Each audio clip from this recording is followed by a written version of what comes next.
Jadi maksimal hanya bisa 10 dokumen untuk yang trial version, yang nggak berbayar, yang gratis. Pun ya teman-teman, codes untuk yang trial version itu hanya bisa sampai 50. Lebih dari itu tidak bisa. Tetapi kalau yang full version yang berbayar itu bisa lebih dari 50 codes begitu teman-teman. Jadi memang sangat diuntungkan sekali ketika codes kita itu banyak dan hasilnya itu nanti akan lebih mendalam pastinya ketika codes kita itu banyak.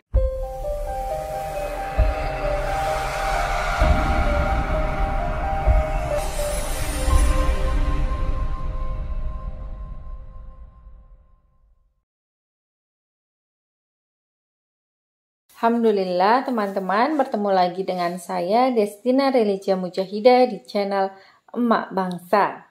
Kali ini kita akan melakukan analisis yang bisa digunakan untuk triangulasi data penelitian, yaitu analisis foto dari informan, misalnya ketika kita wawancara, ataupun foto-foto informan terkait dengan kesehariannya yang sesuai dengan tujuan penelitian kita. Jadi misalnya kita mau melihat bagaimana kemampuan sosial informan kita, maka kita coba minta sama mereka foto-foto yang itu berisi tentang keseharian informan bersama teman-temannya misalnya. Atau misalnya ketika kita ingin melihat bagaimana keaktifan seorang siswa di kelas, selain kita bisa menganalisis misalnya di sekolahnya, di kelasnya ada CCTV. Nah, kita bisa menganalisis keaktifan dia di kelas dari CCTV-nya. Nah, misalkan dari CCTV itu kemudian kita capture sebuah gambar yang nantinya itu akan kita analisis sesuai dengan apa? Sesuai dengan research question kita. Begitu ya teman-teman ya. Nah, bagaimana caranya gitu? Jadi intinya teman-teman, kalau di gambar ini bisa kita ambil entah itu dari video ya, atau kita misalkan meminta foto-foto dari informan, atau yang ketiga kita bisa mengambil gambar ketika kita mewawancarai mereka. Ketika itu kita ambilnya pengambilan data atau pengumpulan datanya itu dengan video gitu. Jadi bisa mengcapture itu. Bisa juga mengcapture keseharian informan ketika dia punya CCTV misalnya. Begitu ya teman-teman ya. Oke, kita mulai. Di sini ada project kita yang akan kita gunakan yaitu Atlas TA. Kemudian seperti biasa kita klik create new project. Oke. Misalnya saya namai tutorial analisis foto. Kemudian create atau enter bisa. Nah, begini. Nah, seperti biasa kalau kita sudah create new project, create, nah itu nanti akan tampil seperti ini di ribbon menu maupun di shortcut explore. Kita harus memastikan bahwa di shortcut explore itu semua data masih 0 ya. Kalau sudah seperti biasa kita add document. Kemudian kita add filenya, kita arahkan di mana kita menyimpan data. Nah, ini ada beberapa data nih dari saya ya, ada beberapa data. Misalkan teman-teman mau menganalisis, saya di sini mengambil 2 foto nantinya dan juga mengambil analisis video, misalnya yang ini nih. Yang mana ya? Nah, coba kita cari dulu. Oh, nih, di sini di bagian ini. Jadi, misalkan saya mau mengcapture sebuah scene dalam wawancara saya, misalnya wawancara saya itu saya menggunakan video dan saya ingin menganalisis bagaimana ekspresi wajah dia atau misalnya mimik muka atau tatapan mata dia ketika sedang saya wawancara, itu berarti kita bisa ngambil dari video ini ya. Tetapi kalau kita mau misalnya kita sudah mencari atau meminta kepada informan foto-foto terkait dirinya dengan teman-temannya atau terkait dengan dirinya sesuai dengan research question kita, maka kita bisa inputkan itu juga gitu. Oke, yang pertama yang video dulu teman-teman. Kalau yang video daripada laptop kita lemot, seperti apa yang sudah saya sampaikan sebelumnya di tutorial cara analisis video dengan menggunakan Atlas DA, bisa klik di link di atas ya. Jadi kita menggunakan add link video atau audio. Nah, oke, kita add link.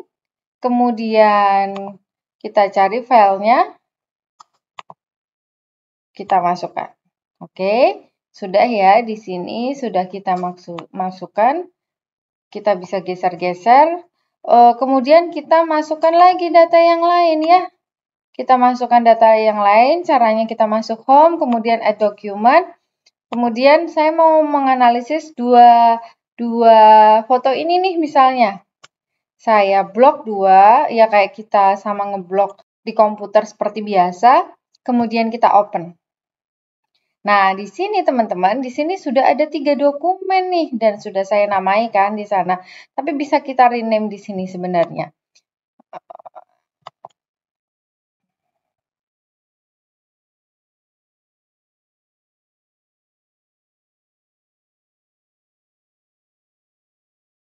Klik kanan, kemudian rename. Namanya apa? Misalnya wawancara pertama dengan SG, informan utama. Misalnya seperti itu. Nah, kemudian yang lain pun bisa di rename, tapi ini karena sudah saya rename di file aslinya, jadi nggak perlu saya rename kembali, saya rasa. Jadi tergantung sih sama teman-teman semuanya, gitu ya. Jadi di sini video yang akan saya analisis itu adalah video terkait dengan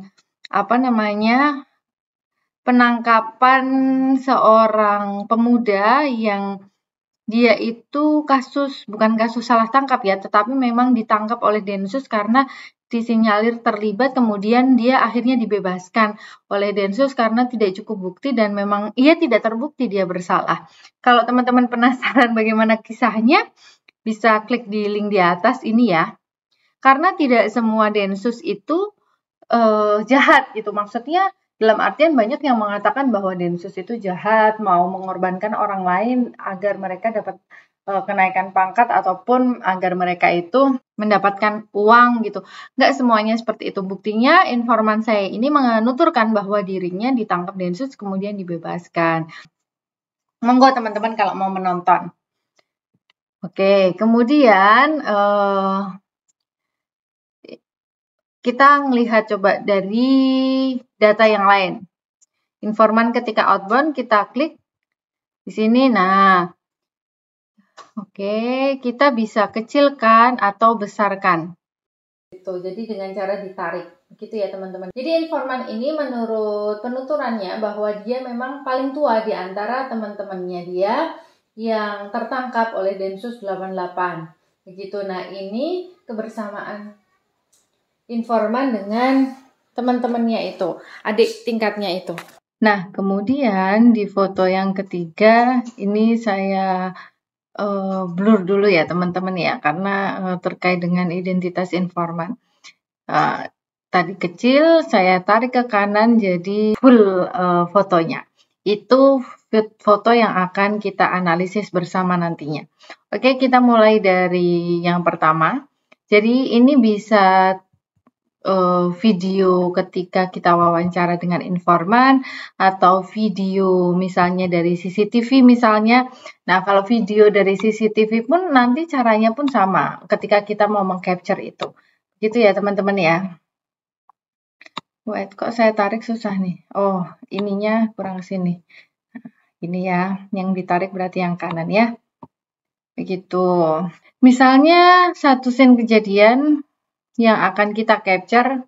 Salah satunya juga karena COVID juga kan, ini juga syutingnya masih dalam jadi ini saya cari sini ya kira-kira ya. Masker biar aman. Oh gitu. Ya. Bukan karena takut ke expose. Ya, salah satunya itu juga. Oh gitu ya. Oke deh. Baik. Sebelumnya saya mohon maaf jika nanti terlihat terkesan flashback ke belakang kasus yang mungkin dirasa itu traumatik gitu ya Pak ya. Kalau merasa tidak nyaman mohon disampaikan. Nah, ini adalah scene di mana informan saya terlihat menunduk dan berpikir sesaat, terlihat berpikir sesaat. Begitu. Misalnya saya menginterpretasi hal demikian. Ini misalnya saja ya teman-teman. Saya kan di sini mau mencontohkan bagaimana cara untuk mengcapture video, entah itu video rekaman kita dengan informan ketika wawancara atau ketika kita mendapatkan CCTV gitu ya. Nah, terus caranya gimana nih teman-teman? Caranya gimana agar kita itu bisa mengcapture itu? Ini setelah kita pause, diklik kanan, kemudian capture video frame. Nah, ketika tadi sudah seperti itu ya, kita diklik kanan, kemudian capture video frame, coba dilihat. Di sini data itu tambah 1 teman-teman. Apa itu? Kita tarik ke kanan. Nah, oh, nggak tepat ternyata saya nge-capture-nya. Nggak tepat saya nge-capture-nya. Dia tidak tertunduk ke bawah. Gitu ya Pak ya? Siap. Misalnya ini kita capture, diklik kanan. Nah, tambah data kelima. Itu ya.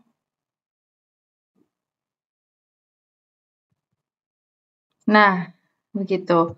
Dia tertunduk begitu. Ini yang akan kita analisis nantinya. Terus biar caranya analisis?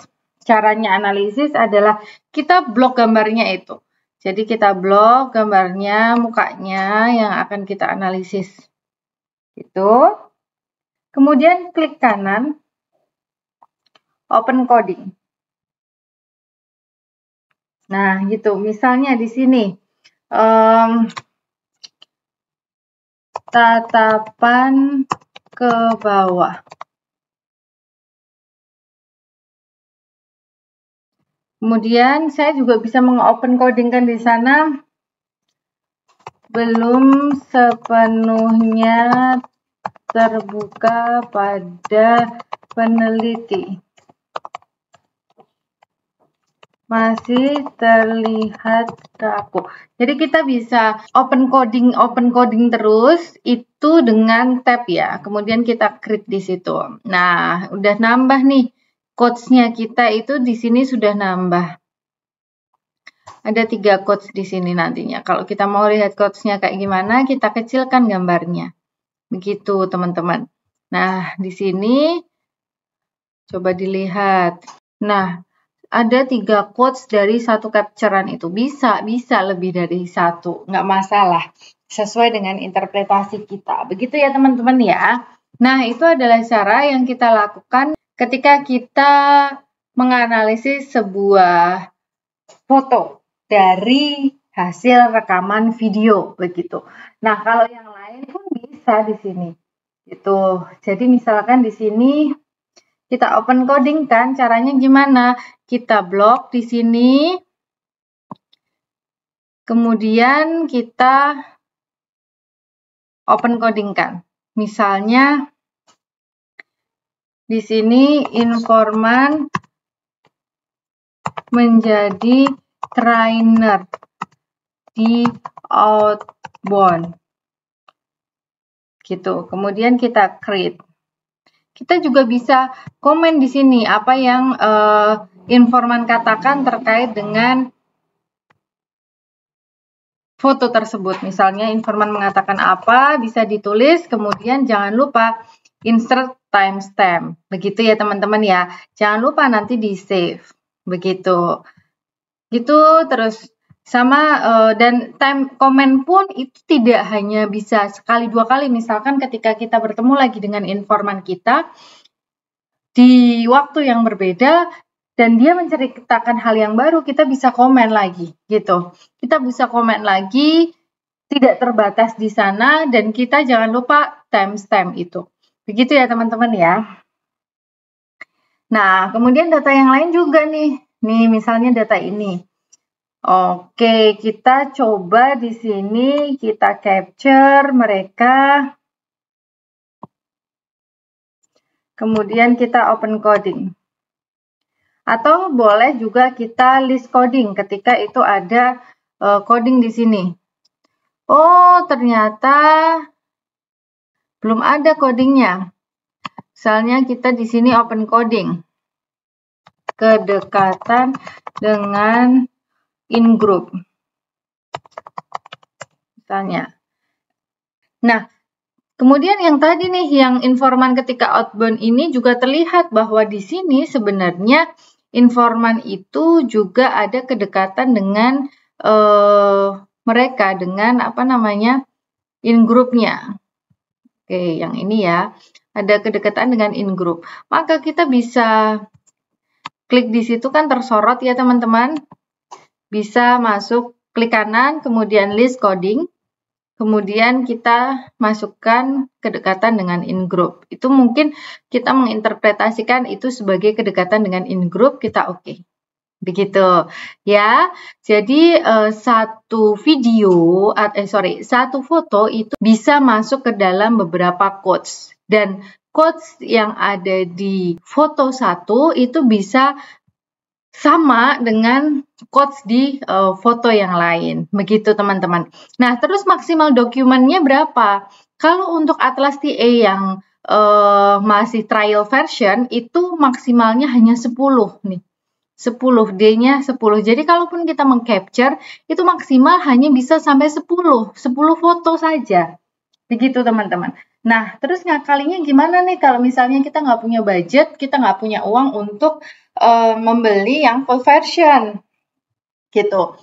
Berarti caranya kita new project lagi gitu, new project kayak yang tadi di awal, create new project, kita masukkan dokumen-dokumen foto-foto terkait dengan informan kita. Begitu teman-teman. Jadi nanti mungkin akan ada misalnya datanya itu ada 26 foto misalnya. Berarti kalau 26 foto itu akan ada 3 project Atlas TA. Kenapa? Iya karena setiap project itu maksimal 10 gitu. 10 ditambah 6. Berarti kan 3 project. Begitu ya teman-teman ya. Jadi maksimal hanya bisa 10 dokumen untuk yang trial version, yang nggak berbayar, yang gratis. Nah, kalau yang full version itu bisa tidak terbatas. Begitu. Jadi kita bisa memasukkan banyak pun juga bisa. Pun ya teman-teman, quotes untuk yang trial version itu hanya bisa sampai 50. Lebih dari itu tidak bisa. Tetapi kalau yang full version yang berbayar itu bisa lebih dari 50 quotes begitu teman-teman. Jadi memang sangat diuntungkan sekali ketika quotes kita itu banyak dan hasilnya itu nanti akan lebih mendalam pastinya ketika quotes kita itu banyak. Begitu. Maaf ya backsound-nya adalah suara ayam. Tapi sebenarnya teman-teman semua itu tergantung dengan kemampuan kita. Kalau teman-teman di sini masih belajar, masih berlatih, nggak masalah kalau pakai yang trial version. Nanti diakalinya dengan beberapa project gitu aja. Gitu ya. Nah, kemudian kalau sudah nih, kalau sudah bisa kita nanti open network-kan seperti biasanya, begitu. Open network. Gini. Kita kemudian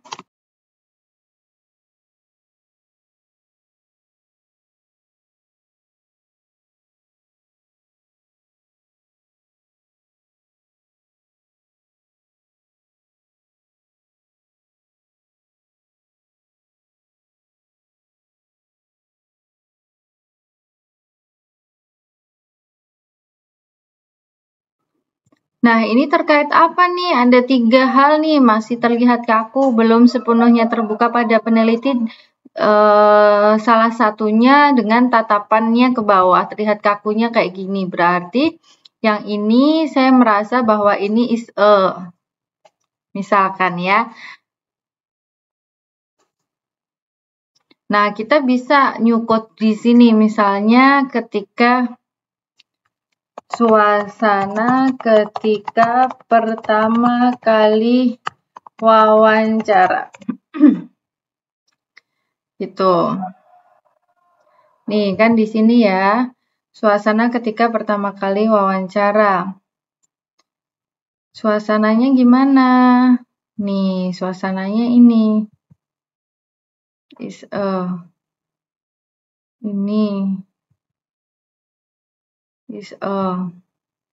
Ini bisa masuk ke sini.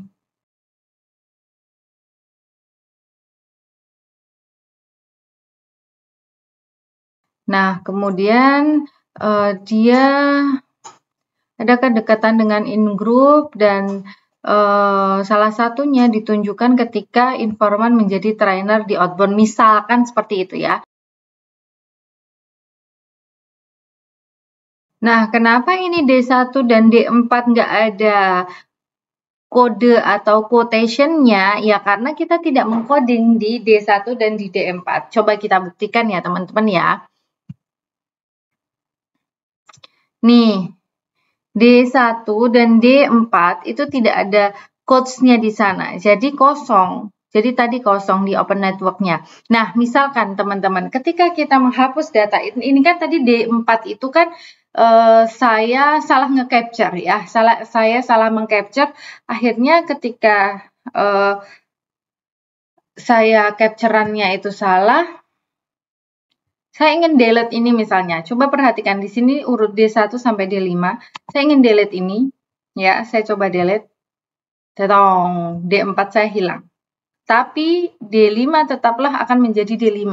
Gitu. Ini adalah salah satu kelebihan dari penggunaan software. Jadi, ini adalah antisipasi yang dilakukan oleh pembuat software agar kita itu tidak gampang membuang data. Dalam artian apa? Ya, jadi ada kan beberapa peneliti, bahkan banyak peneliti yang berusaha agar datanya itu terlihat valid, padahal sebenarnya nggak valid misalnya, gitu. Agar hipotesisnya itu terbukti. Nah, di sini Atlas TA itu berusaha agar kita itu tidak bisa memanipulasi data dengan cara membuang data.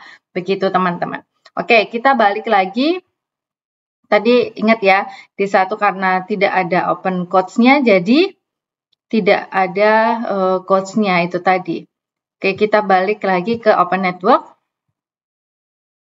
Nah, kayak gini, nanti tinggal kita warnain teman-teman. Kita warnain misalnya ini jadi bagian yang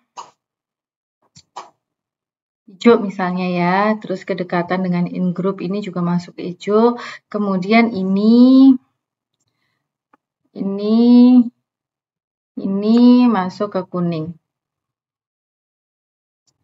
Nah, ini misalnya masuk ke subnya itu misalnya masuk ke pink misalnya. Gitu. Jadi ini kedudukannya setara dengan yang hijau. Begitu.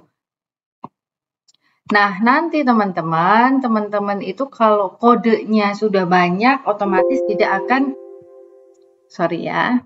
Ini adalah pertanda kita harus segera mengakhiri video ini tutorial.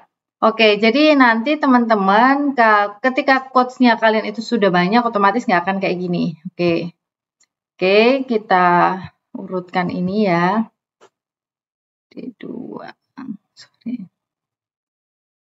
Sebenarnya gimana caranya sih agar nggak narik-narik kokean rempong harus satu-satu manual? Caranya tinggal di blok gini aja. Tuh kan 2 bisa langsung. Ini.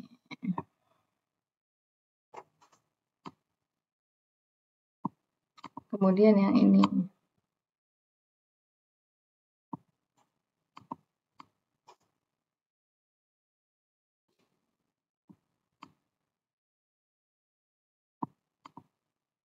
Itu kemudian fit to Windows. Nah, gini ya. Jadi data yang kita gunakan itu yang ini, begitu.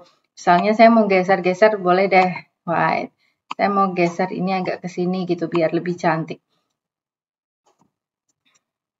Oke, kemudian setelah kita fit, jangan lupa kita save. Nanti misalnya tutorial picture. Oke, kemudian kita ekspor dalam bentuk apa teman-teman? Dalam bentuk PNG atau JPG. Monggo. Kemudian di save, yes. Oh, mau di mana? Kita mau nge-save. Tuh di sini ya. Udah selesai deh kita save ini. Nanti kita tinggal menggunakan ini sebagai data semua ini di picture untuk menjelaskan atau mempresentasikan hasil analisis picture kita. Ketika kita menggunakan picture sebagai pengumpulan data kualitatif kita. Begitu. Coba kita lihat ya. Kita cari di sini. Tutorial picture.